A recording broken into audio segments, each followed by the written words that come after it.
Amca bıçın yani of tane sakfına ti gelir tane.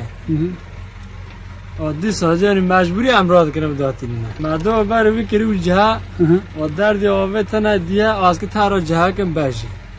وشتراوشون دا قاندی زها بر رو کردی ها ولیخه. ام که جا کلباتو رای کلیخه. کلباتو جلی که شند رو که ما ام که میزاره اون توخم و گبره اره نو بچین. آجه شند آجه آداس خواده ام که باکلمش. تی ما تور مازن آوه. و این چیزی çalışma diye. Ama ko. Ya yani tüsteki çiftçiye para mı getirir? Evet. Yanım 4 سال 5 سال حال یا 15 تل میخواه یعنی کیلو تی 5 60 ده. Ondan sonra mazot رو 4 milyon و 200 هزاریه. هم نکنه mazot تکنه. Ona az bir ardı لازم با ardı است دونم سه تانکو که بقا سه تانکو زیادتر بقا سه تانکه من 8 میلیون ده هر من کوکرا دارم. تا سقنتی تا رو مازن گناه چپچی آرا مازوتا. یعنی 4 ساده هم دکرنا والله گوه خوددار نمیخواد. او گبره وارگو ایلاسه.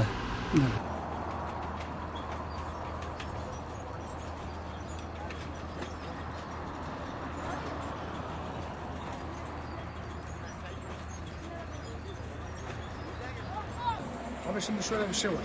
Bugün ben Harran Ovası'nda 3000 dönüme yakın arazi biçmişim. Bugün ben nerede biçmişsem herkes mazottan, bu atılan ilaçtan şikayetçi. Yani devlet kağıdına göre dönümüne 90 bin, kamyon nakliyesi de 30 kilometre gidiş gelmiş 30 kilometre çiftçiye ait. Çiftçi bunu kabul etmiyor.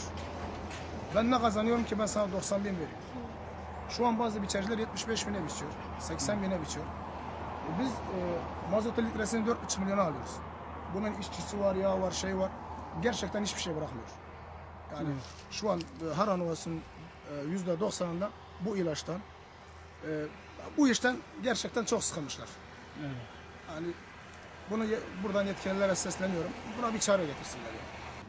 Biz de arkadaşın belirtmiş olduğu gibi mazot fiyatlarının yüksek olmasından ve çiftçinin üretiminde bayağı zorluk çekmesinden şikayetçiyiz aynı şekilde.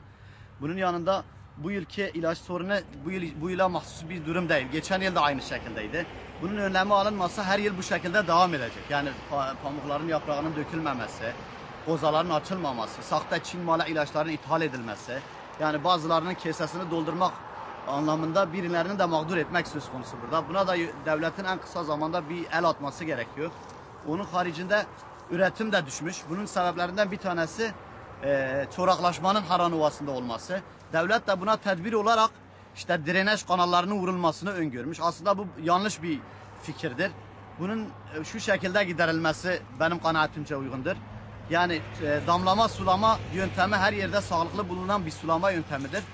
Sürekli bu şekilde çözümler bularak damlama sulama yöntemiyle çoraklaşmanın da önüne geçilebilir. Belki bir yıl olur, 5 yıl olur, 10 yıl olur ama daha sonrasında çoraklaşma sona erer ve bizim ülkemizden dışarıya akan su da boşuna gitmemiş olur.